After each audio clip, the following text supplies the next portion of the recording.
Maka menjadi aneh rasanya jika seorang muslim merasa tidak senang dengan adanya maulid. Kalau tidak ada maulidun Nabi, tidak ada kelahiran Rasulullah, wahyu tidak turun. Wahyu tidak turun, Islam tidak ada. Islam tidak ada, Al-Quran tidak ada. Al-Quran tidak ada, hukum tidak ada. Hukum tidak ada halal, tidak ada haram. Tidak ada halal, tidak ada haram, maka hukum manusia itu rusak. Kalau bicara Al-Quran, semua Al-Quran diketahui oleh iblis. Bahkan ketika Al-Quran akan diturunkan, iblis juga paham. Kehidupan Nabi, iblis tahu. Sebeluk-beluk Nabi, iblis tahu. Allah yang tidak suka kepada iblis, apa? Aba wastakbara. Dia enggan dan sombong. Kenapa sombong? Kenapa sombong? Ngerasa paling baik, ngerasa paling hebat, ngerasa paling segalanya. Itulah kemudian Allah melaknat iblis. Maka dijelaskan oleh Ibnu Katsir dalam kitab Al-Bidayah wan Nihayah bahwa iblis itu pernah 4 kali menangis. Inna iblisa rannah arba'a rannatin. Iblis itu pernah menangis 4 kali. Pertama, hina lu'ina. Ketika iblis itu dilaknat oleh Allah, iblis menangis sejadi-jadinya. Kenapa? Iblis itu dulu ibaratnya idola di antara malaikat yang lain. Iblis itu dipuji. Paling gagah, paling cemerlang, paling pinter, paling jenius di antara makhluk pada saat itu. Tapi ketika Allah melaknat dirinya, dia menjadi paling hina di antara makhluk. Yang kedua, wahina uhbitah. Ketika Allah mengusir iblis dari surga, dia menangis kepada Allah, menyesal tapi tidak bertaubat. Yang ketiga, hina wulida Muhammad sallallahu alaihi wasallam. Iblis itu menangis yang ketiga kapan? Ketika lahirnya Nabi mulia Rasulullah Muhammad sallallahu alaihi wasallam. Dan yang keempat, wahina unzilah surat Al-Fatihah. Ketika Allah menurunkan surat Al-Fatihah, iblis menangis sejadi-jadinya. Jadi yang ternyata tidak suka atas kelahiran Rasulullah itu ya iblis. Saya tidak bilang yang tidak senang dengan maulid begini begitu, enggak, itu terserah ya. Tapi begitulah orang ingin melepas daripada terikat dengan kewajiban ittiba'un Nabi supaya bisa melakukan ibtida dalam agama Nabi alaihissalatu wassalam. Disinilah syaitan masuk alaihissalam. Ada lagi orang yang membawakan riwayat seperti yang disebutkan oleh Ibnu Katsir dalam Al-Bidayah wan Nihayah bahwa iblis itu berteriak 4 kali. Ya, 4 kali. Salah satunya adalah di saat Nabi dilahirkan. Ketika Adam ketika dia dikeluarkan dari surga gara-gara tidak mau sujud pada Adam. Dan di antaranya adalah ketika Nabi Muhammad SAW dilahirkan, teriak marah-marah. Ya, kecewa. Subhanallah. Nah, mereka mengatakan di saat malam atau peringatan Maulid Nabi ada suatu kaum yang teriak-teriak, gurunya adalah iblis. Itu teriak-teriak mengingkari kelahiran Nabi alaihissalatu wassalam.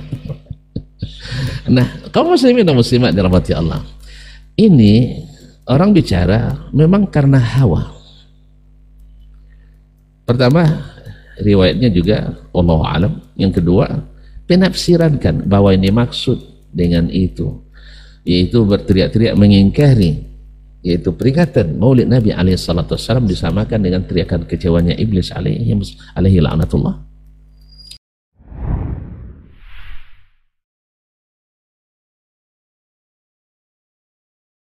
Tidaklah kami mengutus seorang rasul pun kecuali dengan lisan kaumnya, bahasa kaumnya.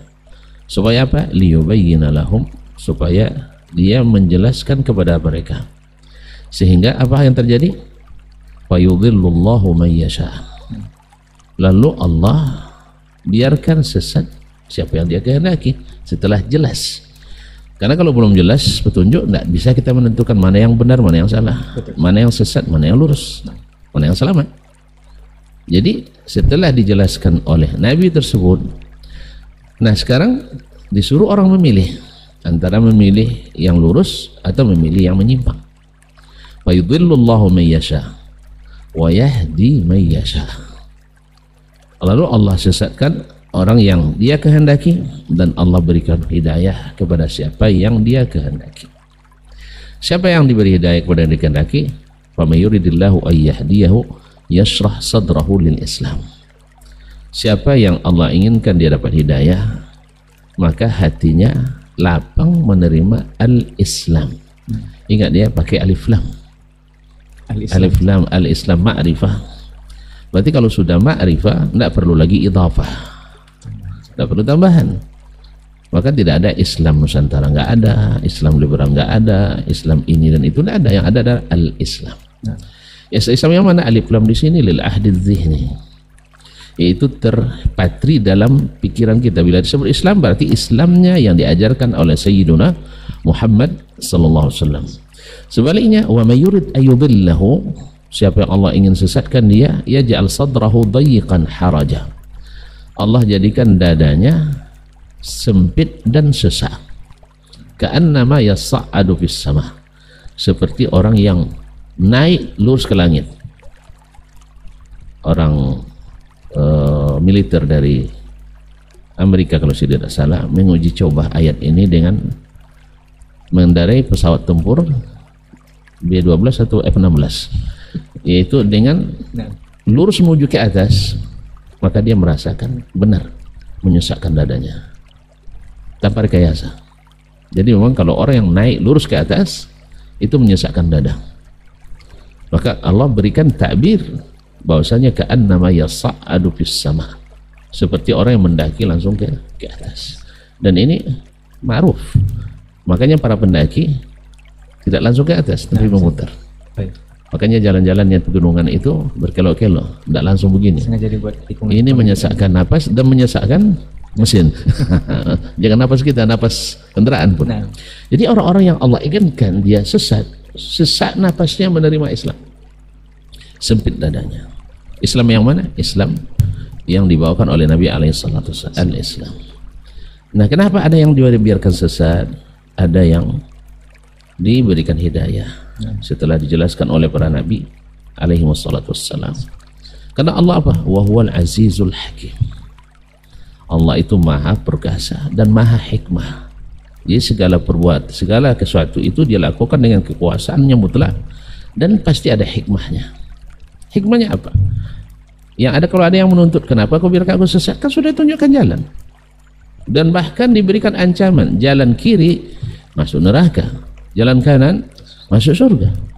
Dan diberikan kamu akal untuk memilih tanpa ada paksaan. La ikraha fiddin, tidak ada paksaan dalam beragama. Nah, oleh itu ikhwani kaum muslimin dan muslimat dirahmati Allah Subhanahu wa taala, para pendengar, para pemirsa dimanapun berada, di sini kita dapat ketahui bahwasanya Nabi alaihissalatu wassalam bertugas dari Allah Subhanahu wa taala menyampaikan amanah Allah. Apa amanah Allah? Mengenalkan Allah kepada hamba-hambanya. Karena tidak kenal tidak sayang, tak sayang tak cinta. Padahal kita di sini hanya beribadah kepada Allah, untuk beribadah kepada Allah. Wa ma khalaqtul jinna wal insa illa liya'budun. Aku tidak ciptakan jin dan manusia kecuali hanya untuk beribadah kepada aku. Dan salah satu rukun ibadah yang paling utama adalah cinta. Maka disuruh mengenalkan Allah kepada hamba-hambanya. Karena apa? Karena hamba-hamba itu gagal mengenali Rabbnya kalau hanya menggunakan perasaan dan pemikirannya. Tidak bisa dengan penelitian. Karena masalahnya Allah itu gaib. Makanya dikirimlah Rasul untuk menjelaskan. Nah, siapa yang menerima, meyakini seperti yang dikabarkan, itulah orang beriman. Allazina yu'minuna bil ghaib. Dan siapa yang tidak menerima dengan alasan apapun, bukan orang yang taat. Yang menerima seperti yang dilakukan oleh para sahabat Nabi alaihissalam. Apapun kata Nabi alaihissalam, meminjam istilah Umar bin Abdul Aziz rahimahullah, seperti anak-anak di Katatib, anak-anak di TPA. Apa kata guru, itu yang dia imani dan dia anggukkan. Bukan seperti mahasiswa di perguruan tinggi, apa kata guru didebat dan dianalisa. Ya, sebenarnya yang sekarang, dulu tidak. Para sahabat, para tabi'in, mereka itu seperti juga anak TPA. Karena apa? Guru-gurunya memang dengan ilmu, bukan dengan pikiran. Kenapa sekarang berdebat? Karena memang yang mengajarkan juga bawa pemikiran, bukan bawa ilmu yang diturunkan. Maka wajarlah di debat. Itu pendapat Bapak, ini pendapat saya. Yang namanya pendapat boleh benar, boleh salah. Nah, tapi kalau di sana enggak. Ini adalah seperti kata Abu Bakar Siddiq radhiyallahu anhu, "Lau kana qad qal", kalau benar si Muhammad sallallahu alaihi wasallam yang mengatakan, pasti benar. Nah, sudah masuk akal, sesuai tidak sesuai ke data dan fakta, ikut pengalaman atau tidak. Kalau Muhammad yang bilang pasti benar sallallahu alaihi wasallam. Dia kata Abu Bakar. Sudahlah. Inilah, sudahlah. Dah selesai, tidak usah dibahas lah, selesai. Jadi inilah kaum muslimin dan muslimat dirahmati Allah SWT. Nah, kembali ke permasalahan kita. Sebenarnya ini menurut para ulama dan juga kita setuju. Ya, gimana pula kita tidak setuju dengan perkataan para ulama bahwasanya ini masalah sudah jelaskan tuntas oleh Nabi alaihissalatu wassalam, bahwasanya kita sepakat seluruh umat Islam dan seluruh apanya sepakat bahwasanya mencintai Nabi alaihissalatu wassalam adalah kewajiban. Sebagaimana mencintai Allah kewajiban kita, mencintai Nabi adalah kewajiban kita, mencintai Islam adalah kewajiban kita. Jadi kita wajib mencintai Nabi alaihissalatu wassalam, mencintai Allah SWT. Tetapi cinta kita sama paham, ikhwani fillah, kalau kita melakukan sesuatu yang tak disukai oleh yang kita cintai, hasilnya apa? Hasilnya apa kalau kita melakukan sesuatu yang tak disukai oleh orang yang kita harapkan cintanya? Tidak terima, tidak diterima. Dan makanya Allah arahkan kita dengan bahasa yang indah. Qul in kuntum tuhibbunallaha fattabi'uni. Katakanlah, kalau benar kalian mencintai Allah, ikut aku. Ikut aku. Apa hasilnya? Yuhibbukumullah. Pasti kamu dicintai Allah. Wa yaghfir lakum dzunubakum. Dan Allah ampuni kekurangan kalian, dosa-dosa kalian. Karena dalam mencinta kan tidak ada kita yang sempurna. Mencintai apapun tidak ada kita yang sempurna. Mencintai anak tidak sempurna juga kita, ada marahnya. Mencintai orang rumah juga tidak sempurna, ada juga kadang kelasnya. Mencintai negara ada juga tidak juga sempurna. Tetapi Allah SWT kalau dia sudah terima cinta kita, dia akan menutupi kekurangan kita. Ini patut dicontoh ya. Ya, kalau antum sudah mencintainya, terima cintanya, maka tutupi kekurangannya. Harus diterima dengan segala kekurangannya. Allah SWT kalau sudah terima cinta kita, wa yaghfir lakum dzunubakum. Apa hubungan ampunannya? Akan itu. Padahal cinta kita cinta harusnya ke pemberian, hadiah enggak. Wa yaghfir lakum dzunubakum. Wallahu ghafurur rahim. Artinya Allah memaklumi kita sebesar apapun cinta kita padanya, kita takkan bisa memberikan sempurna haknya. Oleh itu, maka Allah janjikan, selama kalian sudah mengikut Nabi dalam mencintaiku, aku cintai kalian dan aku ampuni kekurangan kalian, kesalahan-kesalahan kalian. Apa sebab? Sebab Allah Maha Pengampun, Maha Penyayang. Nah, demikian juga sekarang kita mengikut Nabi alaihissalatu wassalam dalam mencintai Allah. Kemudian dalam mencintai Nabi alaihissalatu wassalam, kita juga ikut Nabi alaihissalatu wassalam. Cuma sebagian ahli hawa, ahli bidah mengatakan ingin mengelak dari ittiba ini. Maka mereka membagi ada ittiba'ul manhaj wa ittiba'ul hal. Yaitu kita mengikuti cara Nabi tapi tidak mengikuti keadaan Nabi. Subhanallah. Gimana maksudnya ini? Iya, memang susah dipahami karena memang kata orang Arab al-haqqu ablaj, kebenaran terang benderang, wal batilu lajlaj, kebatilan itu masih kelok-kelok dia, remang-remang. Apa sih beda manhaj dengan hal? Bukankah hal seseorang itu hasil daripada manhaj yang benar? Karena manhajnya Nabi benar, maka halnya benar. Maka kita mengikuti manhajnya, hasilnya sama dengan keadaan Nabi alaihissalatu wassalam. Tapi begitulah orang ingin melepas daripada terikat dengan kewajiban ittiba'un Nabi, supaya bisa melakukan ibtidah dalam agama Nabi alaihissalatu wassalam. Disinilah syaitan masuk alaihissalam.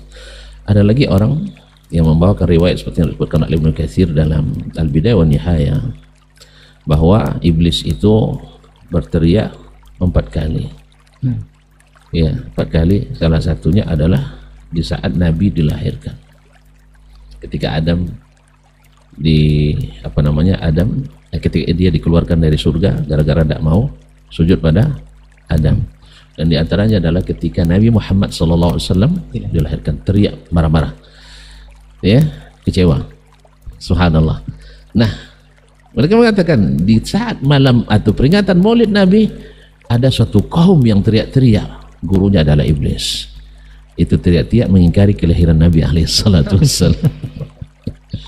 Nah, kaum muslimin dan muslimat dirahmati Allah, ini orang bicara memang karena hawa.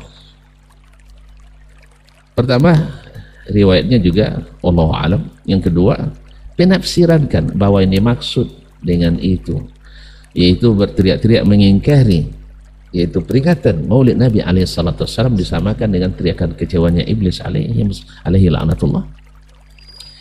Benar atau tidak? Ini tidak lain tidak bukan karena ingin memuaskan audiensnya, ingin memuaskan konsumennya, ingin memuaskan orang-orang yang mendengarkannya. Teriak-teriak seperti iblis. Iblislah yang pertama mengingkari Maulid Nabi alaihissalatu wassalam. Ya salam, subhanallah. Ada dalilnya? Ada dalilnya? Tidak. Ada dalilnya membedakan manhaj dengan hal? Tidak. Beginilah cara penyesatan. Makanya Muadz bin Jabal radhiyallahu taala anhu mengatakan al-haqqu alaihi nur. Yang hak itu ada cahayanya. Kalau dia katakan berteriak mengingkari Maulid Nabi itu adalah berguru pada iblis. Seperti juga ada yang menantang salah seorang guru besar ahli hawa di Timur Tengah. Jadi dia pula yang paling banyak jasanya untuk mengembangkan bid'ah di seluruh dunia. Sampai gaya-gaya bicaranya pun ditiru oleh para murid-muridnya. Gaya mencemooh, gaya merendahkan, gaya sindiran pedas. Subhanallah, hadza rajul. Dia bilang, bawa ke sini satu ulama yang mu'tamad, yang mengingkari adanya bid'ah.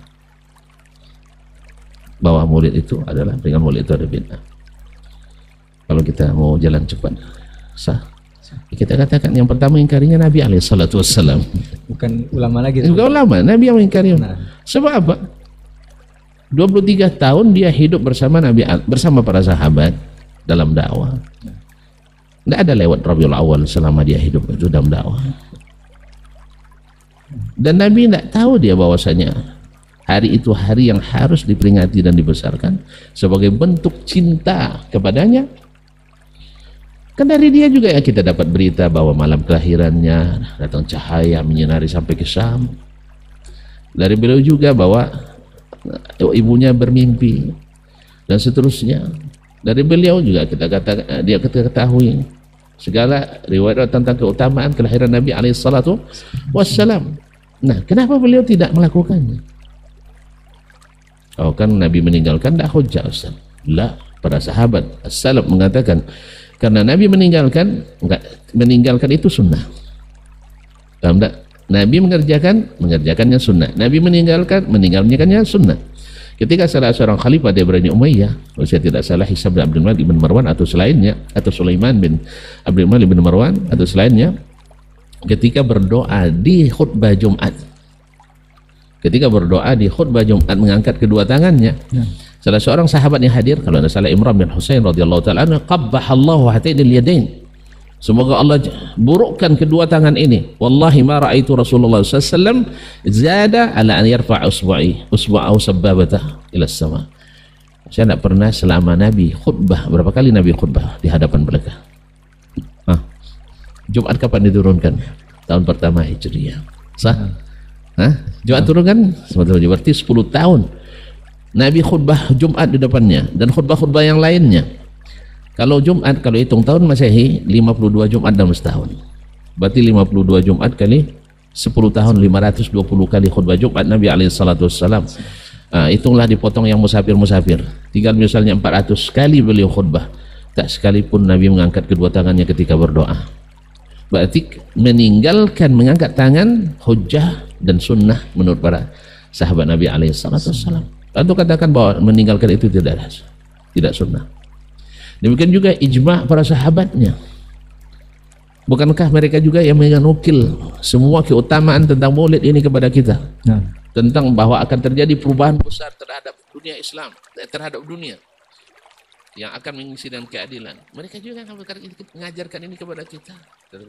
Kenapa mereka melewati saja bulan Rabiul Awal ini tanpa ada hal-hal yang diistimewakan? Berarti kita beda pendapat dengan Nabi dan para sahabat, atau beda pemahaman, atau antum mengatakan mereka tidak paham bahwa malam maulid ini adalah malam utama, lalu mereka tidak memperingatinya. Kalau mereka tidak paham, itu jangan-jangan bahayanya. Nabi tidak mengerti dengan hadisnya, bisa-bisa itu keluar dari Islam. Atau mereka paham tapi tidak mengerjakan. Ini juga merendahkan Nabi dan para sahabatnya alaihissalam. Tapi oke lah kalau memang diminta. Kan tadi katanya iblis yang pertama mengingkari maulid Nabi, tidak ada ulama. Ya, kita sebutkanlah sebagian. Ya, sebagian aja. Misalnya yang mengingkari adalah Abu Syama ad-Dimashqi dalam kitabnya Al-Ba'its ila Inkaril Bid'ah wal Hawadits. Ketika menyebutkan di antara bid'ah yang harus diingkari adalah apa yang dilakukan oleh sebagian kaum muslimin, yaitu melakukan peringatan al-ihtifal bi maulidin Nabi sallallahu alaihi wasallam.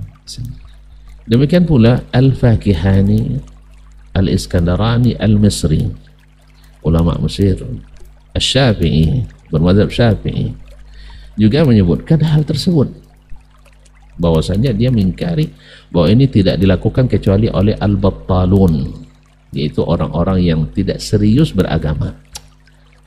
Orang-orang yang tidak serius beragama. Makanya heran di perayaan-perayaan maulid itu banyak orang-orang yang memang tidak serius beragama, sehingga diisi dengan tari-tarian, nyanyi-nyanyian, dan joget-jogetan, kadang musik-musikan, walaupun tidak semua. Ma'asyiral kiram yang rahmati Allah SWT, ini juga seperti dinukil oleh As-Suyuti sendiri dalam Al-Hawi fil Fatawi, dan juga dengan kitabnya Husnul Maqsid bi Ahkamil Maulid.